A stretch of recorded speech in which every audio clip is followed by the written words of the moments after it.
Olá pessoal do canal Massa do Fla, chegando aqui com mais notícias do Mengão. E que confusão essa do Gerson de saída do Flamengo para o Zenit e agora querendo ir para a Arábia Saudita. O Pilhado e o Mauro César chegam com mais detalhes sobre esse assunto. Se vocês gostaram do vídeo, deixa um like, se inscreva no canal, ative o sininho para que todas as notícias cheguem imediato para vocês.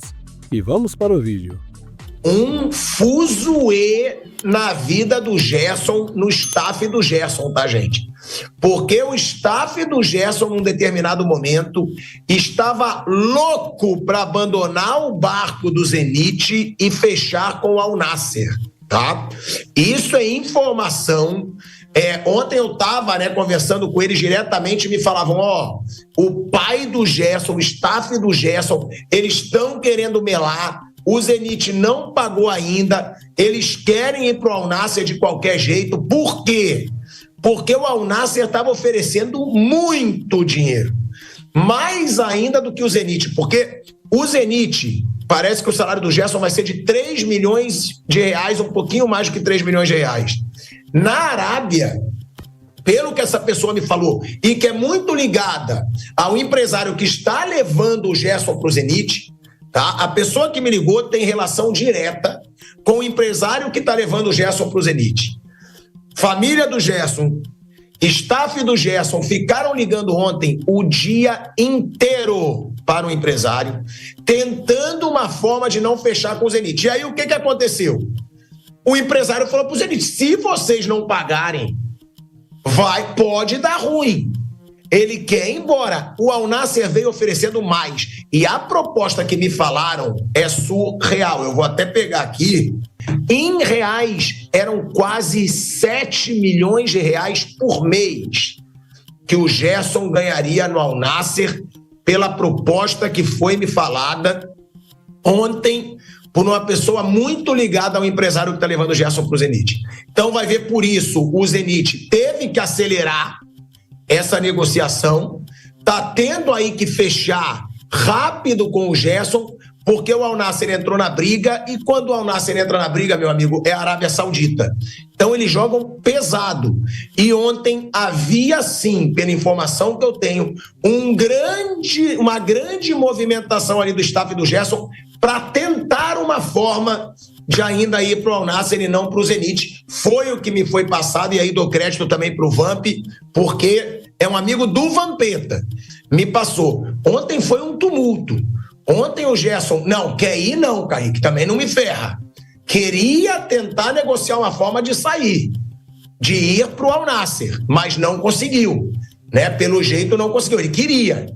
O staff do Gerson ontem criou um furdunço, um fuzuê, para tentar uma forma, mas aí agora provavelmente o Zenit, que já tinha algo assinado, falou, tá bom, então vamos agir, e aí o Gerson provavelmente já está indo para o Zenit. Mas essa situação do Al Nassr foi maravilhosa para o Gerson.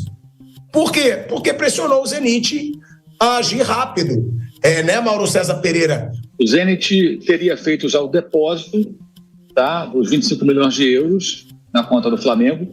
O Flamengo aguarda a confirmação do banco e a aceitação do dinheiro.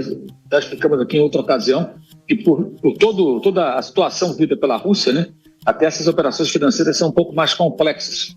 Então o Flamengo aguarda que o banco acuse o recebimento e está ok, que o dinheiro está na conta, e aí o Gerson segue para o Zenit. O Al Nassr se interessou pelo jogador, lá o Jorge Jesus, mas ele já tinha acertado com o Zenit, já tinha fechado com o Zenit, então ele não pode fazer essa escolha agora. Então o Gerson deverá ter o seu, desde que esse trâmite bancário seja, digamos assim, concluído sem problemas, tudo indica que o Flamengo vai anunciar nas próximas horas, ou amanhã, enfim, assim que esse processo burocrático, digamos assim, né, for concluído, a saída do jogador, do seu capitão, para o futebol da Rússia. Agora, a pergunta que eu faço, Mauro, é esse meio-campo do Flamengo, sem Gerson e agora sem Pulgar, né, Mauro? Porque ele teve uma fratura. Vai precisar contratar ou quem tem lá já leva? Que é Jorginho, Alan, Everton Araújo, De La Cruz também machucado. Você vê, o Flamengo tinha Gerson, Pulgar e De La Cruz. Já não vai ter os 3 para Libertadores contra o Internacional. Deve chegar o Carrascal. E acho que é questão de tempo, já falei isso tem várias semanas, né? e não deveria acontecer nada até o final do Mundial, e a janela só abre dia 10. Então, é provável, diria que é praticamente certo, tá? Salvo aí uma reviravolta muito grande, o Flamengo vai anunciar o Carrascal como um jogador para ser o reserva da Arrascaeta, ou disputar com ele a posição, jogando por dentro, e podendo fazer também um armador pelo lado do campo, como o Gerson faz, só que pelo lado esquerdo, né? Mais pelo lado esquerdo. Então, a tendência é essa. A tendência é que esse jogador seja contratado e mais um atacante que o Flamengo está buscando. Essa seria a reposição para o Gerson, acredito eu. Vai fazer muita falta, o Gerson é um ótimo jogador, é o capitão do time, mas eu acho que assim, é uma situação insustentável também, porque não dá para conviver também nesse eterno vai e vem. Nunca tá bom, sempre tem parente falando, dando entrevista, falando sozinho no podcast, sei lá onde, e tumultuando, agitando. Então, acho que por mais que ele seja um bom jogador, acho que não dá para todo mundo ficar se curvando esse tipo de coisa. Quer ir embora, quer ganhar dinheiro do lugar, tem todo o direito de ganhar mais, viver onde quiser, segue seu caminho e boa sorte. O clube tem que continuar. E saber contratar adequadamente, né? Mas a contratação deve ser essa para o Carrascal. E como o Flamengo recebe 25 milhões de euros, o Carrascal não deve custar nem a metade disso, o Flamengo deve ter bala na agulha para fazer outras contratações, sendo que não vai pagar à vista certamente o Carrascal, ou seja, nem qualquer outro jogador que venha contratar. Isso significa que o Flamengo pode ter grana para dar aportes iniciais de contratações e buscar outros jogadores fazendo pagamentos parcelados dentro do seu fluxo. Então, fora o dinheiro que ganhou do Mundial. O Flamengo está capitalizado, me parece, para poder fazer boas ações no mercado. Tem que contratar um atacante, o Flamengo provavelmente vai perder o Bruno Henrique, que ainda é um cara que ajuda, como vimos no próprio Mundial de Clubes, né? O Bruno Henrique ainda funciona em alguns momentos, então não vai tê-lo, provavelmente, que esse jogador poderá ser suspenso. O Flamengo tem que contar com essa possibilidade, ela é real. Ele pegar uma suspensão, pode acontecer, né? Então, pode perder esse jogador também. E para o lugar do Pulga não vai ser contratado a priori ninguém, porque chegou o Jorginho, então o entendimento é de que você recebeu o jogador da posição, já tinha outros 3, além do próprio chileno, que são o Everton Araújo, o Alan e o De La Cruz. Então o Flamengo deve ficar com esses 4 jogadores. E aí tem uma questão também que é importante, né? Eu fico aqui pensando, sempre tento me colocar no lugar do dirigente.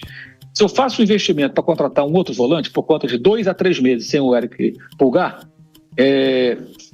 significa que eu não vou poder também investir em alguma outra posição, porque eu vou ter que botar dinheiro na contratação de alguém. E não vai ser barato trazer um volante bom, né? E depois que em 2, 3 meses o cara voltar, eu faço o quê? Eu fico com quantos volantes no elenco? Então tudo isso tem que ser planejado, eu vou ter que liberar alguém, eu vou ter que vender alguém. Esse é o ponto. Então, não é uma decisão muito simples. E esses 2 a 3 meses, a gente vai contar aí que o início desse período é sem jogos. Porque o campeonato volta mais ou menos em 2 semanas, né? Então, se for em 2 meses é 1 mês e meio, se for em 3 meses é 2 meses e meio o período. Então, de repente, você vai ter que se virar mesmo sem esse jogador. Nem toda vez que um cara se machuca para ficar parado por algumas semanas, alguns poucos meses, você vai contratar alguém. É diferente do Vinha, que sofreu uma lesão de ligamentos com fratura e voltou até no período muito mais curto do que se imaginava. Havia risco de ficar 1 ano parado. O Flamengo foi atrás do Alexandre porque ficou sem um dos seus laterais esquerdos por muito tempo. E o Alexandre foi muito importante na conquista da Copa do Brasil, né? Continua sendo um jogador muito útil ao Flamengo. Então são situações acho que distintas, né? Eu acho também que o ideal seria contratar alguém, mas ninguém faz um contrato de 3 meses, gente. Aí você contrata o cara por 3 anos, 4 anos. Quantos volantes você vai ter no elenco? Aí você tem que pensar em que alguém pode sair. Mas você tem proposta para esses jogadores que você poderia negociar? Aí o torcedor fala, vende o Alan, mas vende para quem? Quem que está propondo uma grana compatível com o valor de mercado do atleta? Vende o Everton Araújo. Sim, mas quem ofereceu? Então tem que se pesar nisso tudo. Porque se você coloca dinheiro no volante, vai faltar para uma outra posição. E eu acho que a necessidade do Flamengo é trazer um atacante de ponta. Tem que ser um cara que faça diferença. Jogador que decide jogo. É isso que o Flamengo tem que mirar. E acho também que quem está no elenco, como o caso do Pedro, que observou de longe o que aconteceu em campo, tem que se inspirar um pouquinho. Nunca vai ser o Harry Kane, acho eu, tá? Mas deveria olhar um pouquinho, já que ele viu, não na televisão, mas viu ali, à beira do gramado, o comportamento de um centroavante de primeiríssima linha. O que ele faz, né, e que o Pedro não faz. Não vai ser igual? Eu acho que não vai ser igual nunca. Acho que não tem como alcançar esse nível. Acho, tá? Mas pode melhorar muito. E pode se inspirar em jogadores assim. O jogador de futebol, quando tem esse intercâmbio que os jogadores dos times brasileiros estão tendo ainda nos confrontos contra essas equipes, acho que precisam olhar um pouco, entender a diferença e pensar, cara, o que eu posso fazer mais? Né? para ser um jogador melhor? O que está faltando? Eu acho que nós tivemos alguns exemplos interessantes que deveriam ser bem aproveitados. É uma baita de uma porrada no Flamengo, né, Flávio? Já era esperado, né? O Mauro, vocês estavam falando há bastante tempo que o negócio do Gerson estava praticamente definido.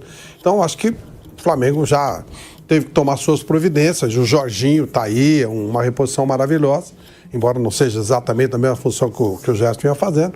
E com relação ao De La Cruz, eu acho que o De La Cruz é um cara que o Flamengo nunca contou muito com ele, né? Ele já chegou machucado.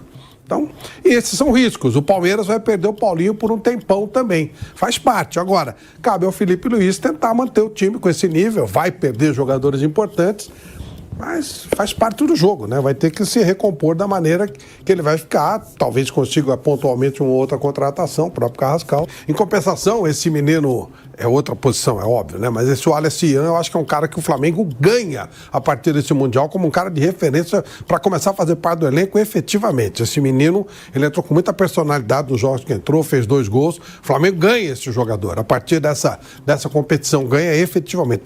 Mostrou que o moleque é um moleque extremamente competente. Eu acho que o Felipe Luiz, ele tem capacidade suficiente para remontar o time. Agora, o que eu tenho dúvida, sinceramente, é como esses times que estão disputando o Super Mundial vão se comportar na volta ao Campeonato Brasileiro contra times que estão aí parados, só treinando, né, deram férias e tal.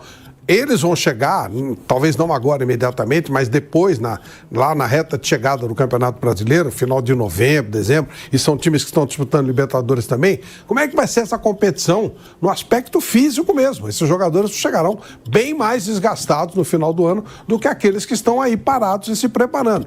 E o Bruno tem citado, e eu acho que esse é um time que é para prestar atenção.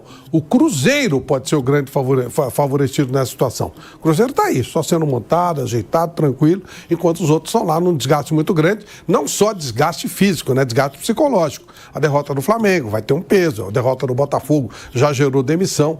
Palmeiras e Fluminense ainda estão lá e a gente não sabe como é que vai ser, se eles saírem ou se for até o final. Enfim, aí é o desgaste físico. Acho que são situações a serem consideradas, além desse fator das condições que você citou. Estas foram as notícias de hoje, domingão. Se vocês gostaram, deixem um like, se inscreva no canal, ative o sininho para que as notícias cheguem imediato para vocês e tamo juntos!